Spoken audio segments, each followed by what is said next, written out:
Everyone, this is me Mudita and once again welcome back to Mudita IAS warriors. So बच्चों, यहाँ पे आज हम डिस्कस करने वाले हैं संस्कृत टर्म 2 का सिलेबस। बहुत सारे स्टूडेंट्स हैं, उनको कंफ्यूजन हो रहा है कि भाई संस्कृत का टर्म 2 का सिलेबस है क्या। बहुत सारे बच्चे ये सोच रहे हैं कि क्या इसमें ग्रामर आने वाला है, यानी संस्कृत का जो व्याकरण है वो भी एग्जाम आएगा। देखिए, जो संस्कृत का टर्म 2 का एक सिलेबस है ना, वहाँ पे आपको क्लियरली मेंशन है कि यहाँ पे आपका जो ग्रामर वाला पोर्शन है ना वो नहीं आ रहा है। केवल जो आपका पैसेज आता है यानी गद्यांश पद्यांश आता है, वहाँ पे आपको जनरल एक दो पूछा जा सकता है, बाकी आपके सिलेबस में नहीं है। वो सारा टर्म 1 में था। तो मैथ्स का एग्जाम आपका कैसा गया है ये पहले कमेंट में बता दें। संस्कृत का यहाँ पे मैं आपको सिलेबस बताऊंगी और बहुत अच्छे से आपको समझ में आ जाएगा, क्योंकि जो टर्म 2 का सिलेबस है ना 2021-22 स्टूडेंट्स के लिए यहाँ पे देख सकते हैं। ये जो सिलेबस है टर्म 2 का पूरा हलवा है, बहुत ही इजी है, बहुत ही आसान है। आप इसे एक दिन में बहुत ही अच्छे से पढ़ के संस्कृत में 40/40 ले सकते हैं, क्योंकि जब आपकी परसेंटेज आती है तो कोई ये नहीं पूछता कि मैथ्स में 40/40 लाए या संस्कृत में 40/40 लाए। ये देखा जाता है कि बच्चे की परसेंटेज 95 है। तो ये ऐसा सब्जेक्ट है जहाँ पे आपको 40/40 मिल जाएंगे। कोई भी हैंड राइटिंग के मार्क्स कटिंग नहीं होते हैं। और इस बार का जो सिलेबस है बहुत बढ़िया सिलेबस है, टर्म 2 का बहुत सिंपल सिलेबस है। देखिए, जो आपका पहला क्वेश्चन आएगा वो क्या आएगा, जो आपका आएगा गद्यांश आएगा। गद्यांश खंड यानी कि जैसे आप इंग्लिश या हिंदी का लैंग्वेज का पेपर देते हो तो वहाँ पे आपको अनसीन पैसेज मिलता है, हिंदी में गद्यांश मिलता है, वैसे ही संस्कृत में आपको एक गद्यांश मिलेगा। कैसा, अपठित अबोधनम, यानी ऐसा गद्यांश जो आपकी एनसीईआरटी की बुक का नहीं है। संस्कृत का एक छोटा सा आपको पैसेज मिलेगा 80 से 100 शब्दों का। तो आप मान सकते हैं 8 से 10 लाइन का आपको एक पैसेज मिलेगा। बहुत ही सिंपल सा पैसेज होता है या गद्यांश होता है। इसको आपको पढ़ना है और इसको पढ़ के इसके आधार पे प्रश्नों के उत्तर देने। अब देखिए, इसमें आप लापरवाही नहीं कर सकते, बहुत ही आसान है और ये 10 मार्क्स का है, 10 नंबर का अकेला है। यानी अगर बच्चे को पास होना है और वो अपठित गद्यांश को अच्छे से कर लेता है तो यहीं से उसके 40 में से 10 मार्क्स तो ऐसे ही बन जाएंगे। 4 नंबर उसको पेपर में कहीं से भी मिल जाएंगे। तो ऐसे ही आप पास हो जाएंगे। अब यहाँ पे देखिए क्वेश्चन आपको कैसे कैसे मिलने वाले हैं। सबसे पहले एक पदेन या पूर्ण वाक्येन अबोधनम। सो देखिए, यहाँ पे जो प्रश्न है वो आपसे बोलेगा कि एक पद में यानी एक शब्द में उत्तर दीजिए या एक वाक्य में। एक शब्द मतलब कि क्वेश्चन में आपसे पूछ रहा है रामा कुत्र गच्छन्ति। कुत्र मतलब कहाँ जाता है, तो उसमें आपको पैसेज है वहाँ पे लिखा हुआ है कि जो रामा है वो कहाँ जाता है, विद्यालय। विद्यालय जाते हैं, तो आपका आंसर क्या हो जाएगा, विद्यालय। दैट्स इट, एक पद में आपने दे दिया। वाक्य का मतलब क्या होता है कि आप पूरा लिखोगे कि रामा विद्यालय गच्छन्ति। ओके, तो इस तरीके से आपको लिखना होता है। तो एक शब्द में या एक वाक्य में वो आपको क्वेश्चन में बोलेगा कि आपको एक शब्द में आंसर देना है या एक वाक्य में। तो इस तरह का प्रश्न होगा। कहाँ से, अनसीन पैसेज यानी अपठित अबोधनम से। दूसरा क्या होगा, शीर्षक। शीर्षक लेखनम, जो भी आप पैसेज पढ़ रहे हो इसको शीर्षक दो। जैसे इंग्लिश हिंदी में भी आता है ना कि टाइटल दीजिए, आप क्या शीर्षक देना चाहेंगे। तो आप जो पढ़ रहे हैं, जिस शब्द के बारे में, जिस चीज के बारे में बार बार बोला जा रहा है, उसी को आप शीर्षक बना दो। शीर्षक आपका 1 से 2 शब्द का हो सकता है। तो जो भी आप पढ़ रहे हैं, आप देखेंगे जिस चीज के बारे में बार बार बात की जा रही है वो आपका शीर्षक हो गया। जैसे मैंने आपको इंग्लिश में बताया था, जब भी आप पैसेज सॉल्व करते हैं, आप पठित गद्यांश सॉल्व करते हैं, तो सबसे पहले आपको क्या करना है, प्रश्न को पढ़ना है, फिर पैसेज पे जाना है, कीवर्ड्स को अंडरलाइन करना है। ठीक है, यही स्ट्रैटेजी सभी लैंग्वेज में काम आती है और फिर अपने आंसर को लिखना है। देखिए, संस्कृत आपका इंग्लिश और हिंदी से काफ़ी ज़्यादा आसान पूछा जाता है, क्योंकि संस्कृत आप काफ़ी लेट पढ़ना शुरू करते हैं। अगला जो क्वेश्चन आता है वो आता है अनुच्छेद में, यानी भाषा के आधार पर, यानी यहाँ से व्याकरण का भी क्वेश्चन पूछा जाता है जो पैसेज होता है। कैसे कि जैसे आपसे पूछ लिया कि यहाँ पे क्रियापद क्या है, या आपसे पूछ लिया कि इसका अर्थ क्या है, या विलोम क्या है, विशेषण क्या है, विशेष क्या है। तो ये सारा आपसे पूछा जाएगा कहाँ पे, अपठित अबोधनम, और ये पूरा होगा 10 नंबर का। ठीक है, तो एक क्वेश्चन हो जाएगा शीर्षक देने का। शीर्षक आप कोई भी दे लो, वहाँ पे पूरे नंबर मिलते हैं। प्रश्न उत्तर हो गए और ये क्वेश्चन हो गया। आगे चलते हैं। आगे है आपका रचनात्मक कार्य। रचनात्मक कार्य क्या होता है? रचनात्मक जो आपका ग्रामर सेक्शन होता है, ठीक है, और जहाँ पे आप अपना दिखाते हैं, इसको इंग्लिश में बोलते हैं राइटिंग सेक्शन, जो इंग्लिश में जैसे आपका होता है। तो यहाँ पे देखिए 3 तरह के क्वेश्चन आने वाले हैं आपके। नंबर 1, औपचारिक अथवा अनौपचारिक पत्र लेखन, ठीक है। तो यहाँ पे देखिए जो आपका पत्र है, अब बच्चे पत्र से घबरा जाते हैं और पत्र 5 मार्क का आता है, लेकिन मुझे लगता है कि संस्कृत में क्लास 10 पत्र एक ऐसा टॉपिक है जहाँ पे आपको 5/5 मिलता है। यहाँ पे पत्र कैसे आते हैं? जब आप कक्षा 2 में या कक्षा 3, कक्षा 4 में होते हैं और पहली पहली बार पत्र लिखना आपको सिखाया जाता है, तो उस लेवल के जो पत्र होते हैं क्लास 5-6 में जो आप लिखते हैं बहुत ही आसान, वो पत्र आपको संस्कृत में क्लास 10 में दिए जाते हैं। औपचारिक पत्र क्या होते हैं? जो आप प्रधानाचार्य को लिखते हैं, किसी अथॉरिटी को लिखते हैं, स्कूल कॉलेज के प्रिंसिपल को लिखते हैं, ये क्या हो गए? औपचारिक, किसी ऑफिस में। अनौपचारिक क्या होते हैं? जो अपने माता पिता को, दोस्तों को, वो होते हैं अनौपचारिक। तो दोनों ही आ सकते हैं पर बहुत सरल होंगे। औपचारिक में जैसे आप बीमार हो गए हैं और आप अपने प्रधानाचार्य से छुट्टी लेना चाहते हैं, या कोई इन्फॉर्मेशन मांगना चाहते हैं कोविड-19 को लेके। अनौपचारिक में कैसे? आप अपने मित्र को बधाई देना चाहते हैं, या अपने पेरेंट्स से फीस मांगना चाहते हैं, पैसे मांगना चाहते हैं पिकनिक के लिए। तो ये हो गए आपके अनौपचारिक। तो पत्र कैसा आता है? पत्र देखिए संस्कृत में बहुत आसान होता है। पूरा पत्र आपका लिखा होता है, उसका फॉर्मेट जो सीबीएसई है वो बना के देती है। यहाँ पे आपका कुछ लिखा होगा और यहाँ पे एक फिलअप छोड़ देगा, फिर यहाँ पे लिखा होगा सविनय और फिर फिलअप छोड़ देगा। फिर यानी कि आपका जो पत्र है उसमें वो 10 फिलअप छोड़ देते हैं। एक फिलअप का हाफ मार्क्स होता है और आपको 10 फिलअप को फिल करना होता है, या 8 फिलअप को फिल करना होता है। आधे आधे नंबर का छोड़ देते हैं और बाकी पत्र लिखा होता है। यानी आपको खुद से पत्र नहीं लिखना, जो आपको दिया हुआ है उसको उतारना है, और वो फिल इन द ब्लैंक्स होते हैं, FIB होते हैं। अब देखिए अगर आप थोड़ा सा भी दिमाग लगाते हैं, आपने हिंदी में पत्र लिखा है, तो मैं बोलती हूँ यहाँ पे हर बच्चा पत्र लिख सकता है।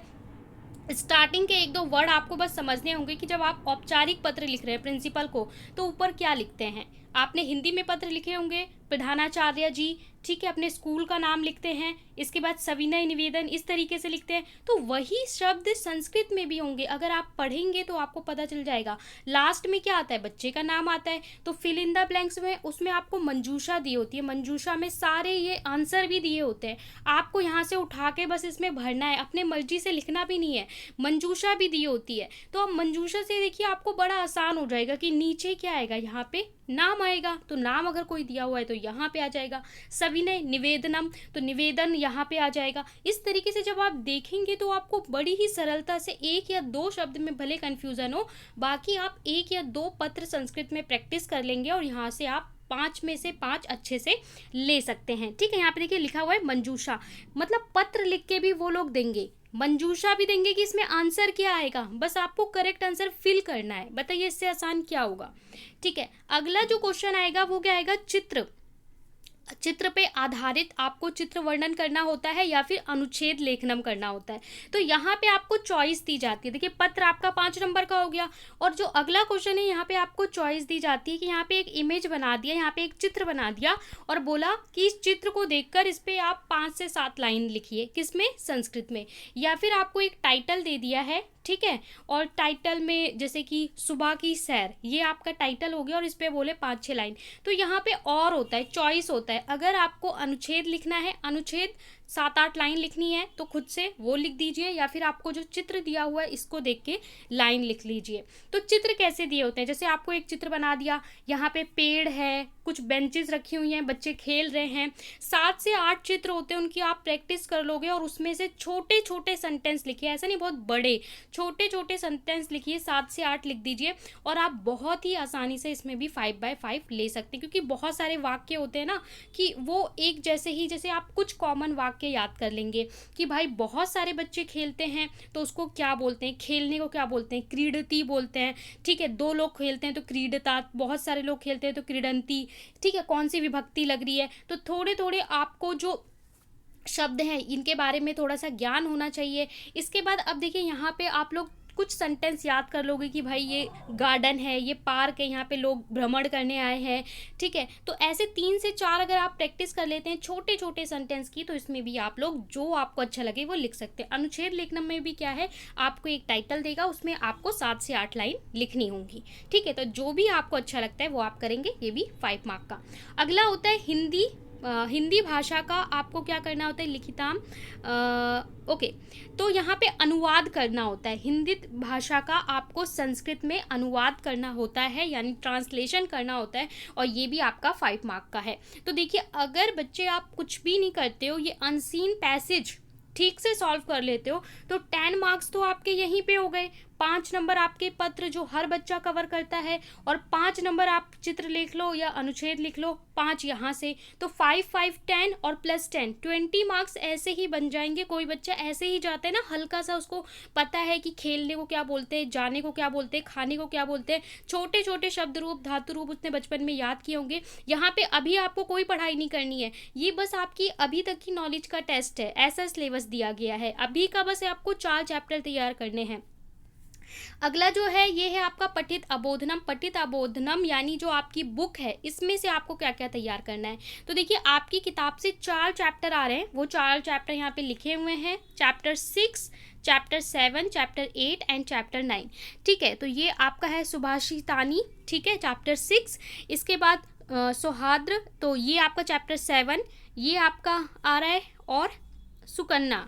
तो यहाँ से 4 चैप्टर आ रहे हैं। इन चारों चैप्टर में यहाँ पे देखिए, जो श्लोक वाले चैप्टर हैं वो आपको अच्छे से प्रिपेयर करने हैं। क्यों? क्योंकि जो श्लोक वाले होते हैं वहाँ से भावार्थ पूछा जाता है। जो आपका चैप्टर है, स्टोरी वाला चैप्टर है, ठीक है, वहाँ से आपका क्या आता है, वहाँ से आपका घटना चक्र आता है।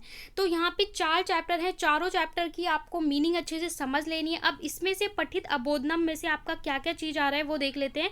यहाँ से देखिए, एक तो आता है गद्यांश। गद्यांश अधिकृत अबोधनम कार्यम, यानी आपकी किताब का ही एक गद्यांश है। गद्यांश मतलब जो स्टोरी वाला चैप्टर है। अब देखिए, जो श्लोक वाला चैप्टर है वहाँ से तो गद्यांश आएगा नहीं, गद्यांश कहाँ से आएगा, जो कहानी वाला चैप्टर है वहाँ से आपको कुछ लाइनें दी जाएंगी और उनके आधार पे आपसे प्रश्न पूछे जाएंगे, एक वाक्य में या पूर्ण वाक्य में, दोनों में क्वेश्चन में मेंशन होगा। दूसरा है पद्यांश। पद्यांश मतलब होता है जो काव्य का अंश होता है या कविता होती है, श्लोक होते हैं।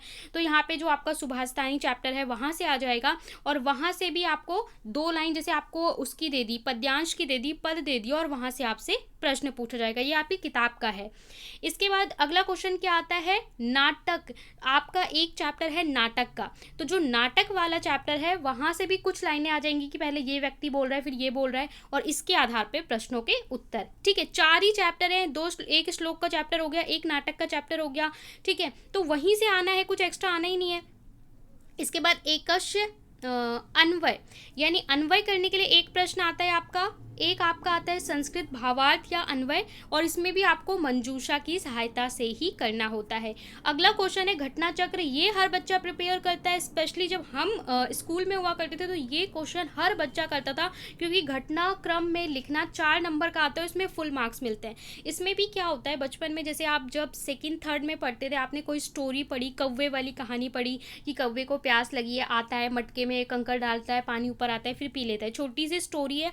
अब इस स्टोरी को 7 से 8 लाइन में लिखा जाता है, पर लाइनें आगे पीछे लिख दी जाती हैं कि पहले लिख दिया कि पानी ऊपर आ गया, कौवे ने पी लिया, फिर कौवा प्यासा था। तो आप रीअरेंज करते थे, है ना, कि सबसे पहले क्या होगा, कौवा प्यासा था, फिर पानी, मटके में पानी कम था, फिर पानी ऊपर आया। तो लाइनें आपको दी होती हैं, उन्हें रीअरेंज करके दोबारा से लिखना होता है। 4 मार्क्स का होता है। यहाँ पे आपके पास 4 चैप्टर हैं, 4 चैप्टर में से जो आपका श्लोक है वो तो आएगा ही नहीं, बचे 2 चैप्टर निकाल दो, नाटक को भी निकाल दो, एक ही चैप्टर है जहाँ से चांसेस है घटनाक्रम आने का, तो आपका बहुत ही आसानी से ये भी पूरा हो जाएगा। और इसमें वही घटनाक्रम आ जाते हैं जो एनसीईआरटी में आपको दिया होता है, पीछे दिया होता है, ठीक है, क्वेश्चन आंसर वगैरह दिए होते हैं, एनसीईआरटी में एक्सरसाइज जो दी होती है वहीं से उठाकर दे देता है, और आपको इतना तो समझ में आ जाएगा कि पहले कौन सी घटना हुई थी, बाद में कौन सी घटना हुई थी। तो यहाँ पे फुल 4 मार्क हर बच्चा ले लेता है। तो इतना छोटा सा संस्कृत में सिलेबस है। आपको क्या क्या करना चाहिए, अनसीन पैसेज करना चाहिए, पत्र करना चाहिए, ठीक है, अनसीन पैसेज यानी गद्यांश करना चाहिए, पत्र करना चाहिए, चित्र करना चाहिए, चित्र लेखनम करना चाहिए, घटनाक्रम करना चाहिए। कुछ नहीं करते हैं तो बस इतना बना लो तो भी आप 20+ में जाएंगे। अगर आपको इसकी स्ट्रैटेजी वीडियो चाहिए, किस तरीके से हम स्ट्रैटेजी फॉलो करें और इसका ब्लूप्रिंट क्या है, तो आप कमेंट में बताएं, वो भी आपको प्रोवाइड करा दिया जाएगा।